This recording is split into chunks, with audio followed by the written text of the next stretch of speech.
What is going on with Bob Menendez? We'll talk about that. We'll talk about our education system. We're going to make fun of AOC. We're going to have a great night tonight on I'm Right.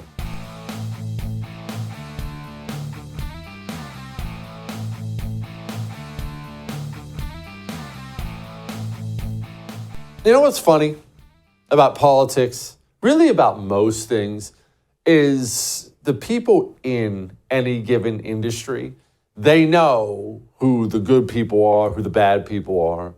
They know, hey, don't do business with this guy, do business with that guy. Hey, I heard that lady's really mean. I heard that dude's really nice. The people in any business, they know the true stuff that you and I will never know. You and I will never know. You, me, you know what we don't really know about? I mean, I guess maybe if you geek out on the rumor magazines, you do, but you and me, we don't really know about Hollywood. Because I'm not in that industry. You're not in that industry. The actors and actresses. When the camera's off behind the scenes, who's nice? Who's mean? You know, who's cheating on his taxes? Who's doing drugs? In the industry, everyone knows. I don't know. You don't know. In politics, I do know. Because this is what I do for a living now. Radio and this. Now that I used to be a normal person, now I do this. So in politics, I do know. Or at least I know some. You know who the good guys are, who the bad guys are, who the criminals are. Generally, when you see something good happen to somebody in politics, generally when I see it, I'll go, oh, I'm not surprised. Or when I see something bad, I go, oh, I'm not surprised. Joe Biden is mean. His entire career, he has been mean. It's not just his dementia. He's mean to people, his staff, his everyone else. He's a jerk. He's a jerk to everybody. That's known in politics. Bob Menendez is dirty. Everyone knows Bob Menendez is dirty. This isn't new. Honestly, it's not even really news. Bob Menendez is dirty. Everyone else watched this press conference and said, wow, I watch it. You could ask my wife. I watched this press conference and said, oh, yeah, I can see that. My name is Damian Williams, and I'm the United States Attorney here in the Southern District of New York. Today I'm announcing that my office has obtained a 3-count indictment charging Senator Robert Menendez, his wife Nadine Menendez, and 3 New Jersey businessmen, Weil Hanna, Jose Uribe, and Fred Davies, for bribery offenses. Yeah. And then I dug into the story more, and it's just so Bob Menendez. They found suits in his house stuffed with envelopes. They had a bunch of envelopes in all the suit pockets, stuffed full of cash. And then they found gold bars. Gold bars, and his Google search history is how much is a gold bar worth? How much is a kilo gold bar worth? That's Bob Menendez. Bob Menendez, he was up for corruption years ago, and everyone who does what I do, everyone in politics knew it. Everyone knew he was guilty as sin. I guarantee he's guilty as sin, this guy too. It's Bob Menendez. Frankly, it's New Jersey. No one's surprised. Democrats can't even defend it. They've got the knives out for him now. Well, I think the situation is quite unfortunate, but I do believe that it is in the best interests for Senator Menendez to resign in this moment. He's got to figure out whether he can adequately serve the people of New Jersey. A member of Congress who appears to have broken the law is someone who I believe should resign. Ouch.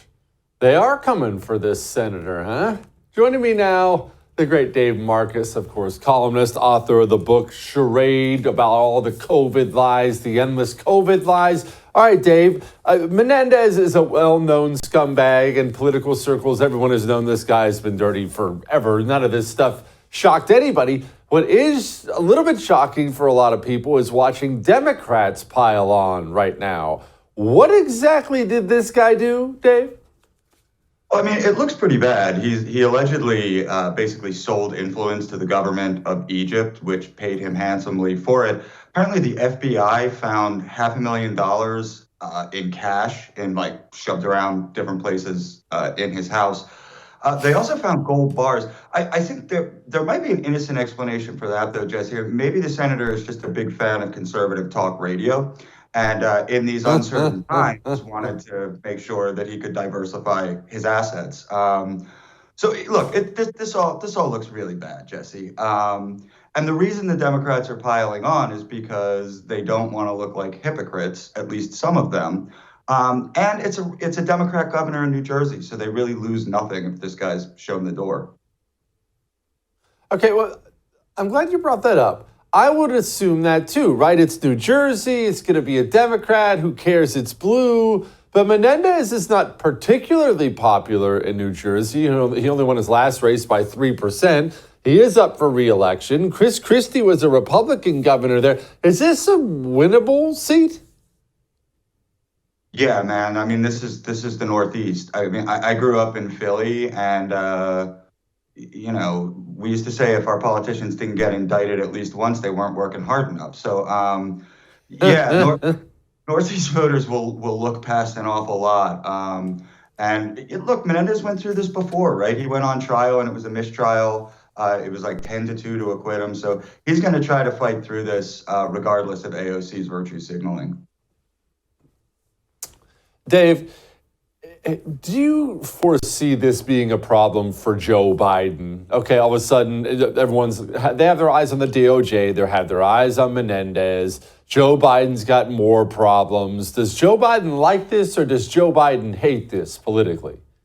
I think this does represent a problem for Joe Biden. This was something that was pointed out by my former colleague at the Federalist, John Davidson. But when you dig into this indictment, one of the things that it makes clear is that Menendez is guilty of influence peddling, whether he actually changed any policy or not. Right? Does this sound a little familiar? The illusion of influence is also deemed illegal here. So that's going to look horrible for Joe Biden. I think that's a very serious implication of how this is going to play out.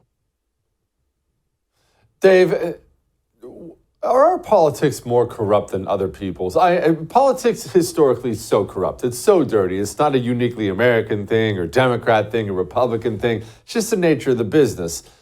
Our politics now, when I look at our government, for most of my life, I used to think, okay, so it's not perfect, but certainly better than some tin pot, crappy third world dump. I don't know about that anymore. Am I wrong? I don't think you're wrong, but I do think it's a combination of two things. I do think that the license that politicians feel to engage in things like graft has gotten worse over the at least the past few years, right? I mean, you can certainly go back to like Tammany Hall and find situations in our history that were much worse. But I also think just the nature of the internet and the news media today, we're seeing a lot more of it. There's a lot of stuff that would have been, without Hunter Biden's laptop, for example, none of this stuff ever happens, right? So I think technology plays a role, but I do think you're right that politicians are pretty brazen these days. Okay, speaking of politicians, this New York Andrew Cuomo, Eric Adams, Joe Biden thing that's happening, here is Cuomo. Immigration, migrants are a federal responsibility, and the federal government has failed to manage the problem. But the plain truth is, New York City is overloaded. We cannot take more than we have taken. And the plain truth is, New York City cannot pay the bill for this migrant problem. It makes no sense. It's madness. Mayor Adams is right. This is unsustainable and it is unjustifiable. And it's not a New York City problem. It is a federal and a state problem first. Dave, I think the New York City situation, I find it to be very interesting because Eric Adams is a Democrat, Joe Biden's a Democrat, Andrew Cuomo's a Democrat, and Eric Adams, now Andrew Cuomo, have been very, very vocal, very public about the failures of the federal government. That means failures of Joe Biden. This is causing a rift, and I don't understand it. Why doesn't Joe Biden just stroke them a big check? That's all they want, and walk away. I'm not sure that's all Andrew Cuomo wants. There are very few things in this world that I think I know for absolute certain. One of them is that Andrew Cuomo still believes he's going to be president of the United States one day. He was so close. I mean, going back to the COVID lies that crushed the nation, right? If you go back during COVID, there was a point in the summer of 2020 when people were really talking about replacing Joe Biden on the ticket with Cuomo. So I think in Adams's case, he's just flailing. He needs some answers, and I don't know that a check even solves his fundamental problem. In Cuomo's case, I think Cuomo wants to be president of the United States. Okay, how in the world can you go from being disgraced governor of New York, removed from that post, I need to remind everybody, to president of the United States? The way you do that, we were all a little surprised when he actually stepped down. Everybody, in New York thought that he would try to fight through it the way Menendez is. In retrospect, it looks like a strategic retreat because he was able to just get himself out of the news. A lot of the heavier sexual allegations against him kind of fizzled a little bit. He didn't end up in any criminal hazard. So the Democrats don't have a deep bench, right? All you hear about is Gavin Newsom, Gretchen Whitmer. I think Andrew Cuomo is still on that short list. And quite frankly, I think most Democrats probably wrongly think he did a good job with COVID. Good grief. Dave, thank you so much, brother. I appreciate it. Thanks for having me, man. You want to know who else is running in 2024? I'll tell you in just a moment. Before we get to that, let me get to this. When we carry our weapon, when we carry concealed, what we often do, what I have done in the past, we buy insurance to go with that carry. Why? We buy that insurance. They tell us, hey, if something happens, you have to use your weapon. We will step in. We will cover you, the legal fees. But what most people don't know is most of that insurance is cancelable by them. They can look at your case. Oh, we don't like it. We're done. Did you know that? Your insurance is cancelable. That's why I like Attorneys for Freedom. Attorneys on retainer 24 hours a day, 7 days a week. Not an insurance company. Attorneys on retainer. Attorneys who actually care about freedom. They're never going to drop you. All you have to do, call them. Or go to the website, attorneysonretainer.us. Attorneysonretainer.us. Promo code Jesse gets you $50 off your sign-up fee, but go and get an attorney, not insurance. We'll be back. What am I doing here? You ever laugh? We're about to talk about Dome and Dumber, Biden and Harris. And I'll be honest with you, maybe this is a coping mechanism. It probably is a coping mechanism, but I find myself laughing a lot. And not just laughing at both of them, as we're about to do. I find myself laughing about how ridiculous all of this is. And yes, it's sad and it's horrible. I know it's not funny per se, but just wrap your mind around this. We are the United States of America.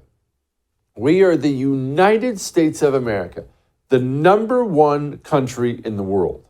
Now, pause on that for a moment, because you probably take that for granted. I know I have taken that for granted many times in my life. The vast, vast majority of people who have ever and will ever live on this planet at any point in history will at no point reside for even a day within the borders of the number one empire on the planet. There's only number one country, only one number one at any given moment really on the planet. You have lived here. I have lived here my entire life. This is America. And Joe Biden is now the man who's in charge of it, and Dome is his vice president. Did you hear him call LL Cool J boy? And two of the great artists of our time representing the groundbreaking legacy of hip-hop in America, LL Cool J. By the way, that man's got biceps bigger than my thighs. Is he a racist? I don't know. Who knows? He's just a mean old jerk. Who knows if he's racist or not? I don't know. Is that embarrassing? It's embarrassing, man. That's our president. Don't you ever laugh about that? I do. Remember, he was standing up here on this one. I want to clarify before I play it. He's standing up in front of the Congressional Hispanic Caucus. The Congressional Hispanic Caucus. And here was Joe. Here's how he did. And I mean this sincerely. My dad used to say, everyone is entitled to be treated with dignity and respect. The Congressional Black Caucus embodies all those values. Yeah, the Black Caucus. I mean, they all look the same to Joe. After all, wasn't it just last week he was up there rambling on about how these are the ones, none of these people have diplomas anyway. and then it's not just that it's Joe Biden, right? Because we talk about, especially now with this impeachment inquiry stuff coming up, we talk about, are they going to impeach him? Hey, are they going to impeach Joe Biden? Are they going to impeach him? But who cares? If they impeach Joe Biden, Dome is the backup plan. You know that old story about the two frogs in the pots of water? Okay, so here, you're a good storyteller. I'm going to tell you a quick story. So 2 frogs and 2 pots of water. So in one pot of water, you drop the frog in and you slowly turn up the heat. And that frog will be like, oh, it's getting a little warm in here. And then that water starts to boil and that frog perishes. In the other pot of water, you turn up the heat to the point it's boiling. You drop the frog in it, it'll jump right out. Let's not be that first frog.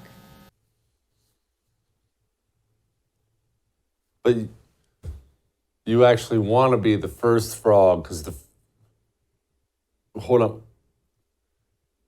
What? Anyway, that's the vice president of the United States of America, and we're used to just talking to these people as if they're children. But these are the people who lead the country. And now Democrats are starting to worry about 2024, understandably, because you have President Mumbles and you have Vice President Dome. Jim Clyburn's being asked about all this stuff. Let's turn to Vice President Harris. Do you see her as the future of the Democratic Party?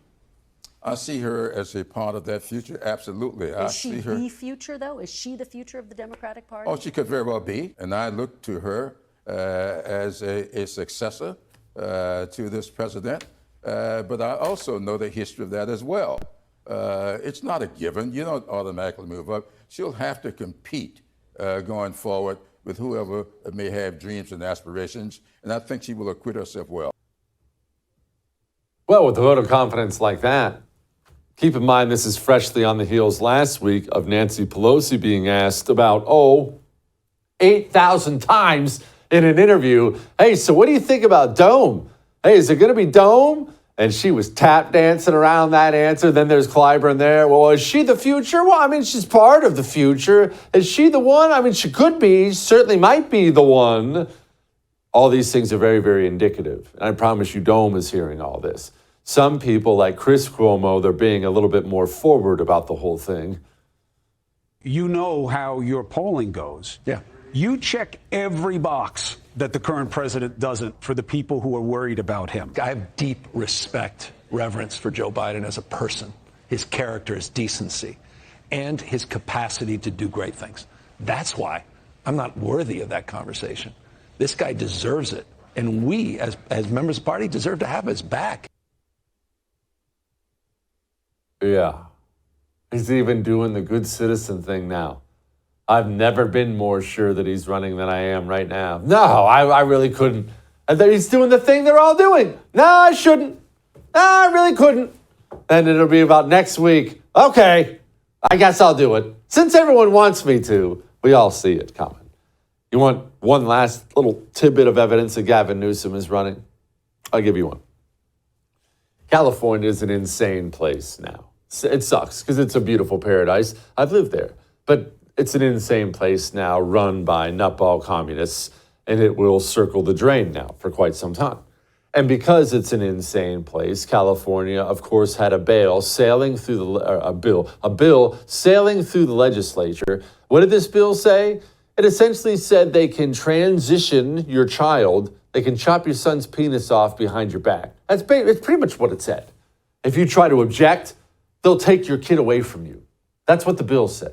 One of these insane bills. And as it's going through the legislature, everyone's freaking out about it. Oh my gosh, this is insane. This is insane. Why is everyone freaking out about it? Because everyone just naturally assumed, well, the bill was going to become law, of course. Of course the bill is going to become law. It is California, after all. Gavin Newsom just vetoed the bill. I know what you're thinking. Well, Jesse, isn't that a good thing? Yes, it is a good thing for all those California children. Gavin Newsom didn't veto that bill because he's some right-wing social values guy. He vetoed that bill because he's not a man who's interested in being a California politician any longer. He's a man who doesn't want to have to defend that bill to all 50 states of the union. That probably made you uncomfortable too, but I am right. We are going to talk to Liz Wheeler about my theory on that and more, and we're going to talk to her next. Before we get to Liz, let's get to this. Let's get to taking care of our dogs.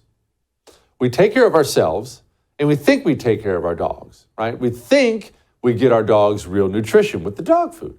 You know, we take the time. No, I got him this special blend. No, I switched brands. No, but all this dog food we talk about, we think about, it's all dead. All dog food is dead food. They kill everything in dog food. It's just empty calories. There's nothing in it. Rough Greens is alive. It's actual nutrition for your dog. Your dog will be healthier. You will see a difference in your dog's energy, his coat, his breath, his life. Roughgreens.com/Jesse gets you a free bag. All you pay for is the shipping. Or you can call them 833-33-MY-DOG. We'll be back.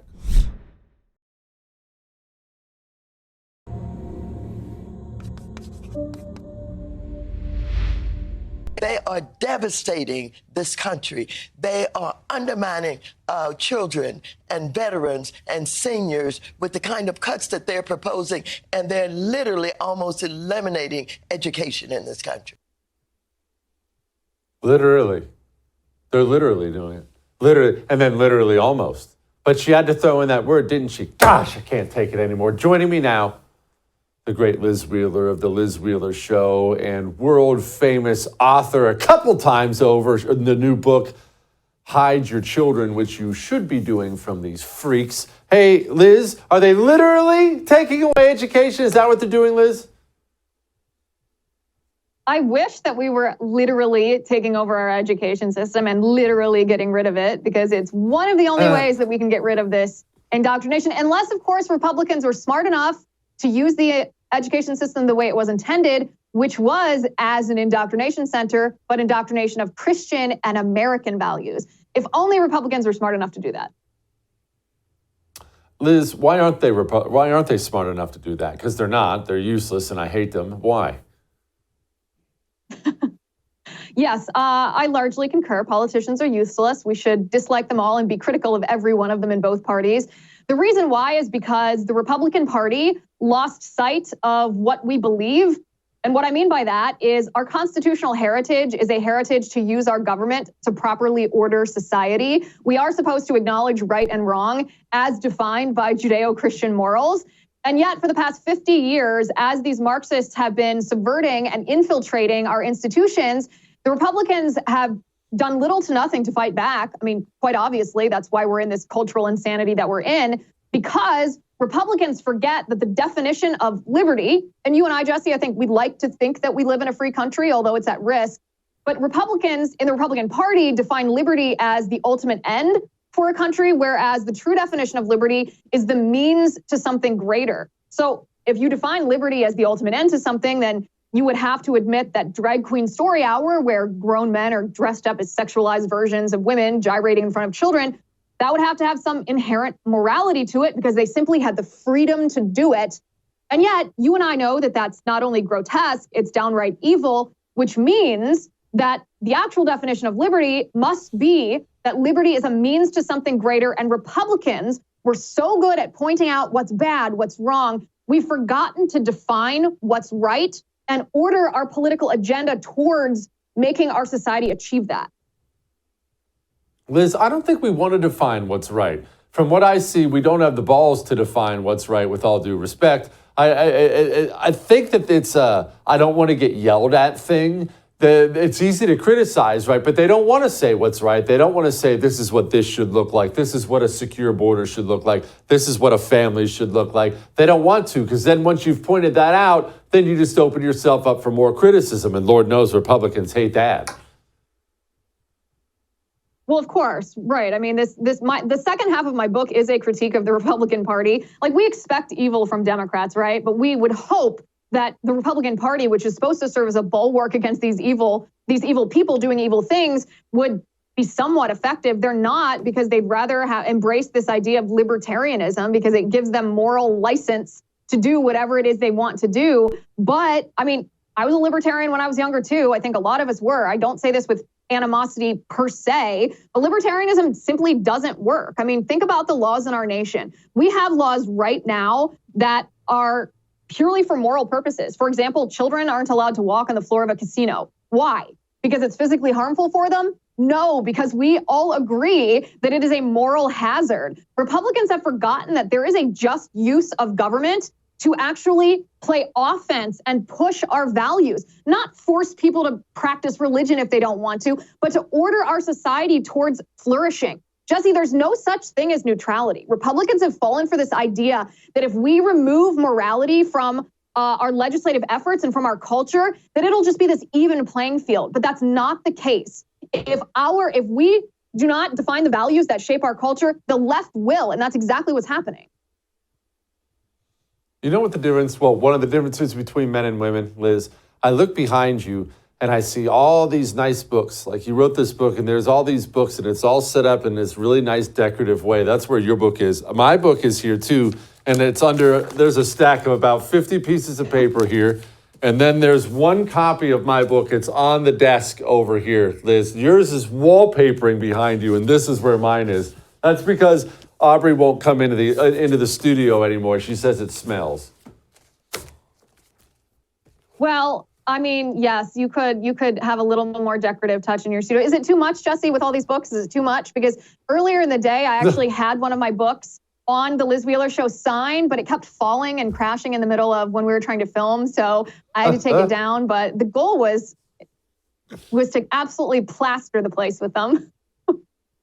You did it. You did it. All right, Liz, one thing I do want to talk to you about, speaking of your book, is it's crazy how much of our own destruction we're funding. Like, I talk about this all the time on my show. I know you do too, about how we pay this tax money. We pay these tax dollars. And so much of our tax money now goes to government or non-government institutions and organizations that are Marxist institutions and organizations. The Department of Education takes our tax money, and what do they do with it, Liz?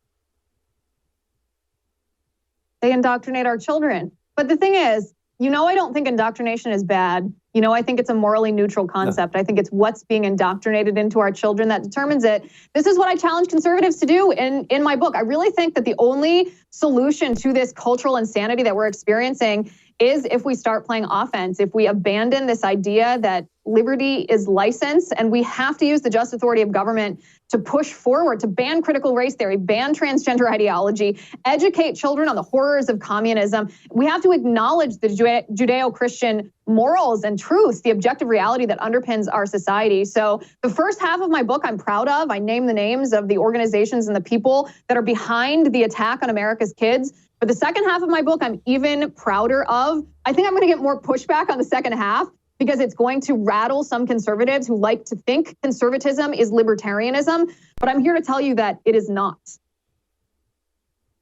How about that? Hide your children. Speaking of hide your children, Liz, I'm glad Miguel Cardona got up, said this yesterday on camera. Not yesterday, 2 days ago, whatever. Who cares what day it was? This is what he said. Here he was.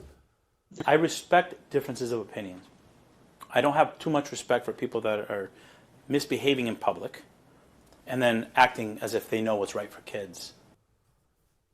Liz, I love when these people speak like this about these stupid parents and how these dumb parents don't know what they want for kids. I love how honest they are now.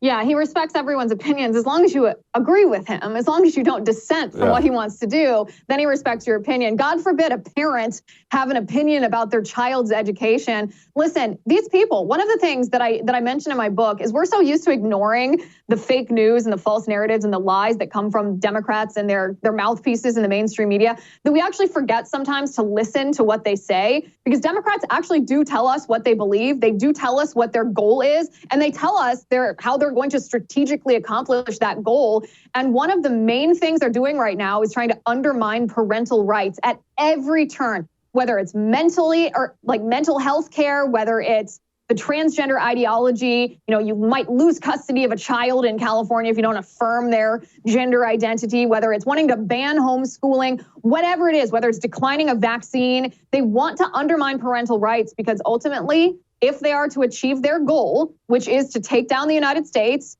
destroy a free country, impose Marxism, they have to destroy the nuclear family, and they have to do it by focusing on children. Her book is Hide Your Children. You see it displayed all over, except it's not on her sign. Liz Wheeler, thank you so much. Thanks, Jesse. I appreciate it. Of course. Natalie Winters is going to join us next for some investigative reporting. Before we get to Natalie, let's do this. Let's talk about saving animals. How do we do this? How do we go about saving that dog that gets tossed out of the car, left on the side of the road? Why do people do this? I will never understand it. I'll never get it. People, they raise dogs and then they just let them go. Just drop them off. Delta Rescue, they take them in. They take them in and they don't kill them. It's a care for life, no-kill shelter. All of these animals taken in by Delta Rescue will be cared for life. That's what you support when you support this organization. Go to deltarescue.org and give what you can give. They only save those dogs with your support. deltarescue.org. We'll be back.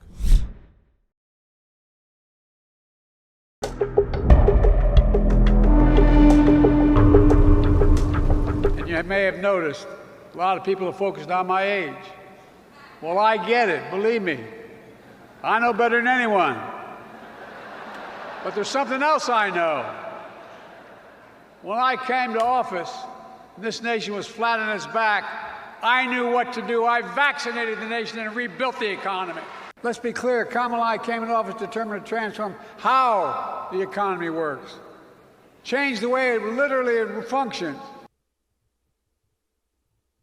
Yeah, we're doing great. They keep doing this thing where they do this press tour and they brag about Bidenomics, and Janet Yellen tells people they're doing great, and President Mumbles tells people they're doing great, but people don't feel like they're doing great. Joining me now, executive editor of The War Room, Natalie Winters. Natalie, it's kind of a bizarre strategy to just go tell everyone, hey, the economy's great when they can't afford eggs. Not one that I would go with personally.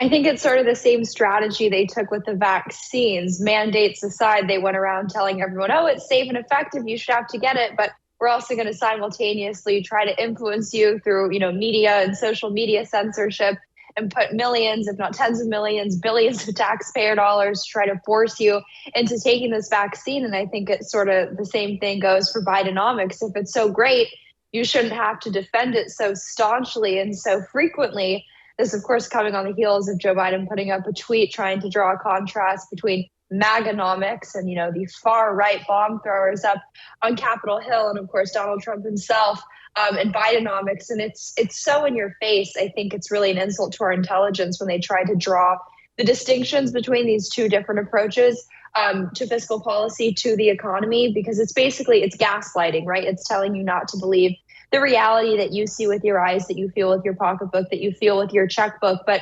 frankly, for so long, they've gotten away with lying to us about so much worse. They have an entire censorship industrial complex to get away with it. So I'm not surprised that they're pulling out the same stops on something, even if it's so obvious that it's not true. Natalie, the American people have not proven that they actually care about spending. Republicans spend too much. Democrats spend too much. On and on and on it goes. As we speak right now, Democrats and Republicans are talking about how many billions they should spend on this or that when we don't have billions at all. So this stuff kind of seems pointless if no one's going to care until the collapse anyway. You're exactly right. And while today the debate may be over, 1.47 trillion versus 1.5 and change trillion, if we don't actually really, I think, have a course correction where we try to incentivize and encourage economic growth here in the United States, every year, every 2 years, we're just going to continue having that same debate, and the numbers will get increasingly higher until I would argue we hit the point of $40 trillion in debt, and we hit the point where we're like the Roman Empire, and fiscally we collapse. I think societally, from an immigration standpoint, you could almost argue that that's a societal collapse has happened, but it's absolutely ridiculous. And I think, again, it's the insult to the intelligence. It's the fact that leadership up here on Capitol Hill in DC wants to play games. I think there's no better example than McCarthy wavering back and forth on whether or not Ukraine is going to be included in a potential CR, in an omnibus when it comes to DOD appropriations. They give a little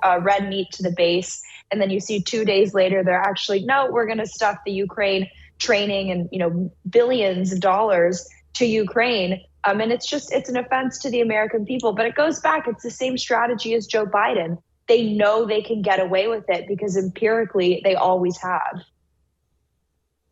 Natalie, the Ukraine thing I find fascinating, no matter how much people hate it or love it or go Ukraine or go Russia, I don't really care. The American people don't care about this conflict, yet Republicans and Democrats both talk about it like it's the most important thing in the world. It's not on anybody's top 10 list, yet they love it. Can you explain that? Well, I think the answer is that they need a new forever war. The calls of Iraq and Afghanistan have sort of petered out. People aren't so, much into that anymore.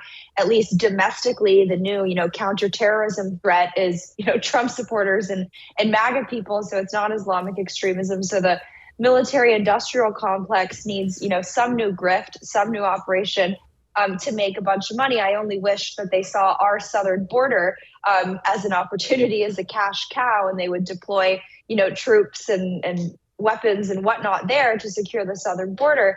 But I think it really just comes down to, frankly, what it comes down to with every issue, whether it's Ukraine, immigration, tax policy, fiscal policy, it's about the donor class. It's about the people who are lobbying and fundraising and really purchasing these politicians. And we know the military industrial complex, just like big pharma, just like big ag, just like big food, really at the end of the day gets to call the shots, no pun intended. And I think they really are looking to turn Ukraine into the new forever war abroad. And I think they're looking domestically, at least from the big pharma perspective, to kind of make COVID, to make pandemics the new forever war at home. So they need a new grift, and Ukraine, I think, just happens to be that. What am I supposed to make so far of Kevin McCarthy? I don't expect him to be some fire-breathing anti-communist. We were told we got all these concessions from those 20 brave souls, and I'm glad we did get some concessions. How has he been? He's an absolute liar, and I think look no further than the sort of talking points that Republican leadership has been putting out this week, saying that we can't shut down the government because then we won't be able to impeach Joe Biden, which is, again, insult to intelligence, a bald-faced lie. And to that I would say, well, Kevin McCarthy, if impeaching Joe Biden was so important, was so time sensitive, then why did you take a 6-week, well over a month recess, a break, taking congressional delegations to every country, focusing everywhere except the United States, if impeaching Joe Biden really was of paramount importance? So it's these sort of games that they play. It's all messaging. And I really think it goes back to, sure, these investigative committees, yeah, they've turned up some interesting evidence. I would argue a lot of it's sort of deja vu, right? A lot of it links back to the Hunter Biden hard drive. This is stuff we've known about for a very long time. But those are just meant to distract the American people from actual accountability an actual action. It's just meant to keep the people complacent, I would argue. It's the latest iteration of Brennan circuses. And the fundamental thing here is that, sure, Kevin McCarthy may have an R next to his name, but there's really not much separating him between Hakeem Jeffries, the Democratic leader, Mitch McConnell, and Chuck Schumer. They're all part of the uniparty. They don't actually want to fundamentally change the way that the system works. And because they only worked a total of like 15 days since June of this year, they've now put us, I would argue, intentionally in this position where we have to pass a CR, we have to pass an omnibus, and we don't even have time to do single subject spending bills. And again, just like we ask about the Biden regime, is it intentional or is it incompetence? In this case, it's very intentional, because this is the way that business as usual goes in Washington, D.C., because it's the way that the special interests, it's the way that the donor class, and it's the way that the uniparty wants it to be. Pretty much every time. Natalie, thank you so much. I appreciate it. Thank you. All right. It's time to lighten the mood. That was a lot. That was a big show. We got to lighten the mood. Before we go lighten the mood, let's do this. Everyone's complaining down here right now, down here in the Houston area. You know why they're complaining? Because, surprise, surprise, looks like fall's here, and it looks like everybody's allergies are driving them crazy. Not me, though. I'm rubbing it in everyone's face because I'm that kind of person. I don't have allergies anymore because I have Eden Pure thunderstorms. I keep them where I sleep. I keep them where my sons sleep. We keep one in the living room. We have them all over the studio here. I own 9 of these. Greatest air purifier ever.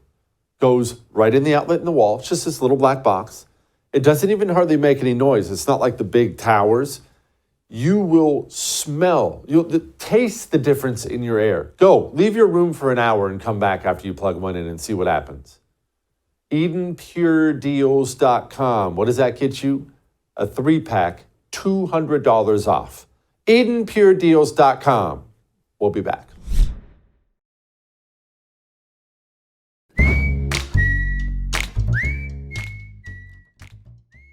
All right, it is time to lighten the mood. And nothing lightens my mood and brightens my day like politicians being screamed at. I don't know why, it just tends to warm my heart. So before we get to that, let's get to this. Let's get to the timeshare that you think you're stuck in. You're not stuck in your timeshare. You think you are. These timeshare companies lie. They get you in, they get you to sign your name on the dotted line, they wait until you've had a good time, and then when you're trying to get out of your timeshare, you're just trying to give it back, they tell you, sorry, it's yours forever. Pay your annual fees forever. Special assessments, all these things. Annual fees, which have doubled, by the way. Then Lone Star Transfer steps in. What do? They get you permanently and legally out of your timeshare. You're one phone call away from being free. One phone call. Call 844-310-2646 and let them get you out. 844-310-2646. Now, it is lighten the mood after all. So let's do something that lightens my mood. That's AOC, really any politician, being mocked. You see, AOC, she owns a Tesla. And the auto workers, these union guys don't appreciate it very much. You were quoted back in July saying you look forward to buying a union-made electric vehicle, but you currently have a non-union-made Tesla. UAW already makes some electric vehicles. Yes. So why wasn't that? Is it a problem with the quality? Is it a problem with the style? Is the market just not there? No, our car was purchased during the pandemic when before a vaccine had come out. So travel between New York and Washington, the safest way that we had determined was an EV, but that was prior to some of the new models coming out on the market that had the range available. But we're actually looking into trading in our car now. So we're looking into it, and hopefully we will soon. Of course. She's looking into it. She was just car shopping that morning. Of course. Let's see you tomorrow.